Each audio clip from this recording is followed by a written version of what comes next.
which says there'll be a gigantic war before the times of the Messiah. There are other prophecies that talk of peace. Yeah. So it's difficult to know because it hasn't happened. Yeah. But it's very much an important part of Jewish theology, certainly, the belief in imminent redemption. Yeah. That we don't live in the perfect utopia. Obviously we don't. You look around the world, there are lots of problems. That we're waiting for a better tomorrow when God will send a human figure who will be a leader, who will be a human being, not a God figure or Godhead, a human being, but will be endowed with leadership qualities. Yeah. So that's what we're waiting for, isn't it? Yeah, my question, I know that the Jewish people are waiting for the Messiah. Yes. But my question is, if only, suppose the Messiah is coming in the, after the construction of the Jerusalem temple, when the Messiah comes, what is the fate of other people? Won't be a fate in a negative sense. Out of Jewish community. So it says the rest of the world will recognise God and will basically follow a monotheistic path, if they don't already, led by the Jews setting an example. So presumably other societies will go down a path of belief in one God, the Jewish God of the Torah of the Bible, and worshipping that God as non-Jews. So not having to follow all the 613 laws, but worshipping one God without any other sort of beings or... all the community will be... it's a little bit hard, because if you ask any religion what do you believe is going to happen on Judgment Day, they say this, that and the other. You say, well, what's going to be with everyone else in the world? So they say, well, basically when it happens, everyone will be happy type of thing. Until then, you say, how could you say that? So, but it's not a belief that anyone's going to be wiped out or anything like that. As I said earlier, a person who's a righteous Gentile, who simply is a good person who believes in one God and follows moral laws, will have their place in the world to come. What are the core difference between Christianity and Judaism, and what is the core difference between the Islam and the Judaism? Would you please? It's a little bit of an unfair question because I'm not a scholar of Christianity or Islam.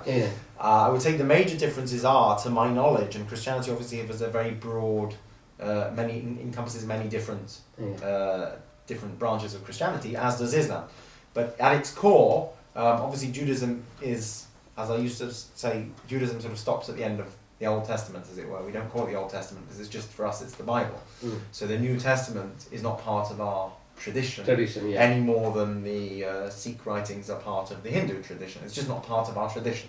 So Judaism is frozen in time, if you like, 3,000 years ago with rabbinic, or 2,000 years ago with rabbinic and biblical Judaism. And as far as we're concerned, we have respect for Christianity as a different faith, but it's not for us, as it were. It's not. We believe the Messiah hasn't yet come, which obviously might offend Christians. But, so that's the first thing, is obviously the person there of who the Messiah is. The second issue is the role of the law and the observance of the law. So in Judaism, we don't believe the law is abrogated. We still have to keep the commandments. Whereas Christianity obviously generally has said, well, Jesus came to fulfill the commandments and therefore we don't have to, and he died for the sins and whatever. We don't believe in that. We believe that we still have an obligation to follow biblical commandments and so on. Islam is a more interesting one because from a Jewish point of view, Islam is the most monotheistic religion because it has no symbols, it has no trinity, it has no other partnership with God. It's very strict about, idols, whatever, images, symbols.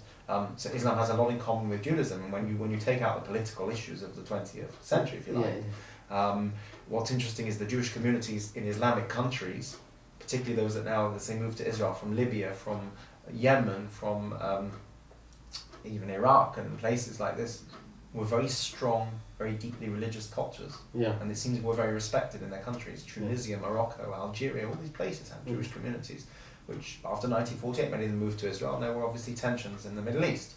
But historically, it seems that the Jews in the Muslim countries, they flourished a lot more than they did in the secular Western countries under Christianity. So Islam and Judaism have an awful lot in common. The monotheism, the way of life, the dietary laws, the idea of tzedakah, Islam is about submission to God. Judaism also is about giving into the will of God and following his laws. We hear a lot about Judeo-Christian, they talk about the Judeo-Christian tradition. You don't hear about the Judeo-Islamic tradition. But in reality, I think there's a lot more similarity between the theology because Islam is based around a code of conduct, modesty laws, and prayer and daily routine. Christianity doesn't have that. They have deity law, how to behave to other people. So Christianity is very much based around love of whatever and sort of very lofty concepts. Judaism and Islam have specific laws. So in that sense, they're very, very similar faiths. Yeah. And they have a lot in common. I find it fascinating talking to imams, which I do from time to time. I always find we have a lot in common, very similar cultures. And the type of issues a religious Jew might face in society, let's say with gender issues, I don't know, a mixed ward in a hospital for a religious Jew would be a little bit uncomfortable, or modesty issues if you're in an airport and they want you to, I don't know, take your clothes off, or all these types of things, or sort of sensitivity, dietary laws, right, sensitivity to religious issues, inappropriate behaviour, abusive behaviour, moral relationships, not sleeping around, all these things.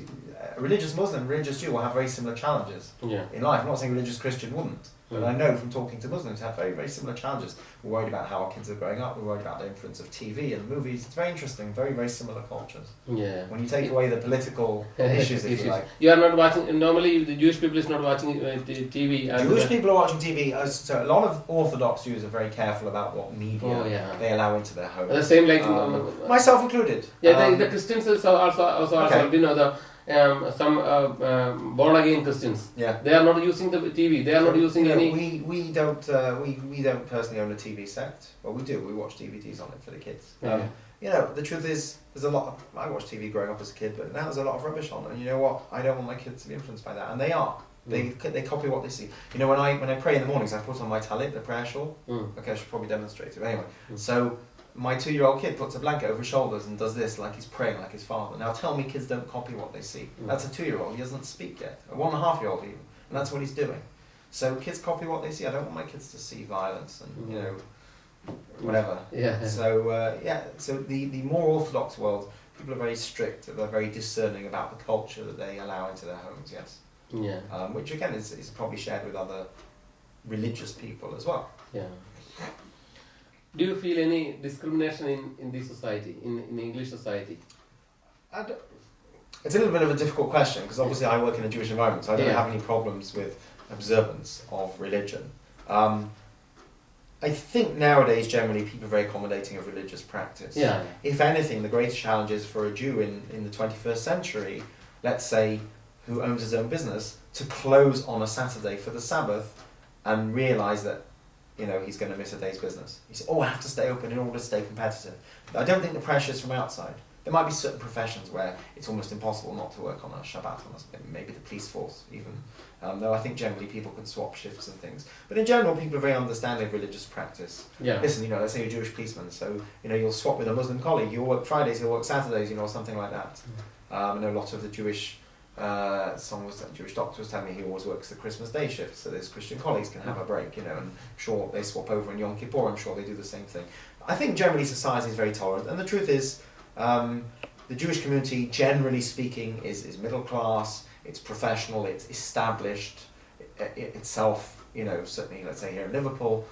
Generally, in most cities in the UK, people have worked hard and they've generally been successful, and they've if they've had to counter these type of things, they've dealt with it and they had to fight it.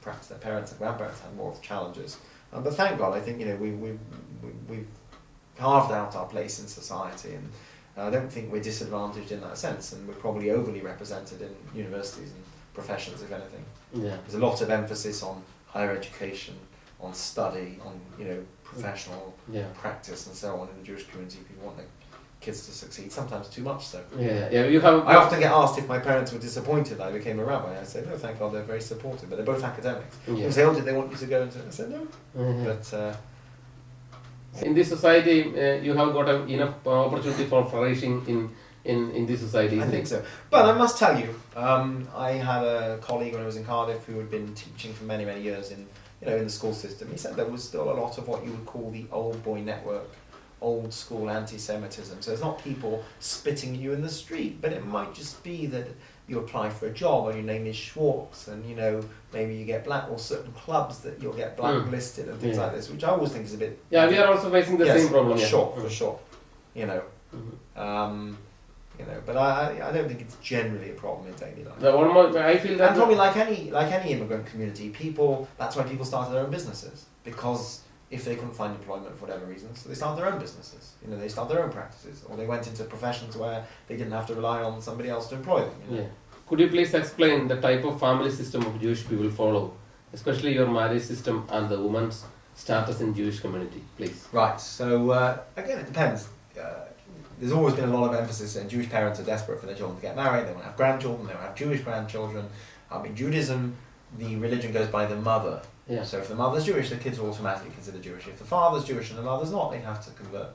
Yeah. But more than that, when you have a mixed marriage, obviously, depends who, but what happens in most cases, if somebody's married into the surrounding majority culture, and I'm sure you have the same concern in your own culture, if somebody has married into, let's say, the white Christian culture surrounding us, then chances are they're going to assimilate into that culture, because it's a lot easier than being in a minority. Yeah. And that's what happens in many cases. So in Jewish tradition, there was always, fiddle on the roof, there was always a lot of emphasis on marrying within the faith. Not just that, marrying someone with similar values. So if you're religious, somebody else who's religious, you want to raise your children in a certain way. The Orthodox community is traditional to have large families, seen as the first commandment in the Torah is to go forth and multiply. Some people talk about overpopulation. Look, the Jewish population is not overpopulating anytime soon. I think there's 20 million Jews in the world, so I don't think we're in danger of overpopulating from our point of view. And the Holocaust took its toll, and we haven't caught up with that. So family is very important, marriage is very important. There's no concept of celibacy for rabbis, absolutely not. Not like Catholic priests. Rabbis are usually married. In Judaism, intimacy in Judaism, there's nothing dirty or sinful about sex and sexuality in Judaism, only that it should take place in the context of a proper marriage and a stable marriage and a heterosexual relationship and in privacy, so not in a publicly, what do you call it, what's the word? Exposing oneself and so on. So we're very modest in our conduct, but the relationship between a man and a woman, the relationship between husband and wife, is one of the holiest things in the world. In Kabbalah, it speaks about it. The very first commandment of the Torah, it says, "Go forth and multiply."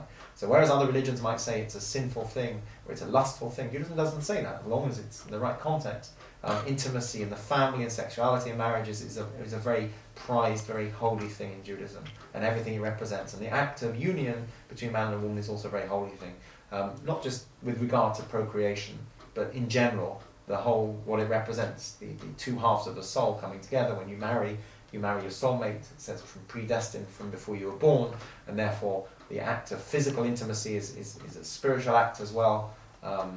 It's not only for procreation purposes. Somebody who's post-menopause or somebody who's pregnant will still have relations. So there's a spiritual aspect of it, as well as obviously the physical aspect. There are two reasons for it. One is the recognition that women build the home because they have children. It's a very special thing. And as a consequence of that, also in Jewish tradition, women are considered closer to God because God gives life, and the woman also gives life through childbirth. So therefore, if you're closer to God, you don't need as many external trappings. So for example, why does the man wear a kippah? To remind him of God's presence. Why doesn't a woman cover her hair? The truth is an Orthodox woman does cover her hair if she's married. But why doesn't she wear a kippah like this? I wear it to remind me that God's above me. I'm a man, I forget things, right? It sounds very stereotypical, but it's true. You forget things. A woman who carries a child, who has this God-given, amazing, miraculous ability to give life, is considered closer to God. It's very interesting, in the Da Vinci Code, the whole idea of the sacred feminine. Right? Have you read it? I've so this whole thing of I've seen the film. Right. So the whole thing of the sacred feminine. So it's interesting in Judaism. Actually, you find a lot of things that the you have obviously in the biological sense, the male is giving and the female is receiving. Right? Like the two symbols for man and woman. So in Judaism, we find a lot of reference. God is, for example, God is male. He's giving to us. We're female, we're receiving, we're accepting, we're the receiver, the recipient. So you find a lot in spirituality, things are referred to in feminine terms, because you're receiving spirituality. So the feminine in general is considered very holy, very special in Judaism. So women don't have the same daily obligations, for example, of prayer as men have, because it's expected that they'll have a bigger role in the home. Now, is that chauvinist if you ask a 21st century person? Probably, but the simple fact is men can't have babies. Women can. It was very interesting. There was a report done recently by a Jewish group. They were saying about how not enough women in the boardroom, and there's not enough women in leadership positions in the community, and this and that. And at the end it says, and there's a problem also that people are getting married later and not having children. And I almost wrote a letter to them saying, do you think maybe there's a connection? You're trying to get women more career oriented, you're trying to get them into leadership positions, maybe that's why they're not having children. You can't have it both ways. If you want traditional families, someone's got to have the kids. So from that point of view, my own wife is very involved in the community, she's very involved in my work. I'm very involved in changing nappies and helping out at home. It's a very equitable relationship. And I think people are often surprised in the Orthodox community how, if you like, powerful women are. But there are certain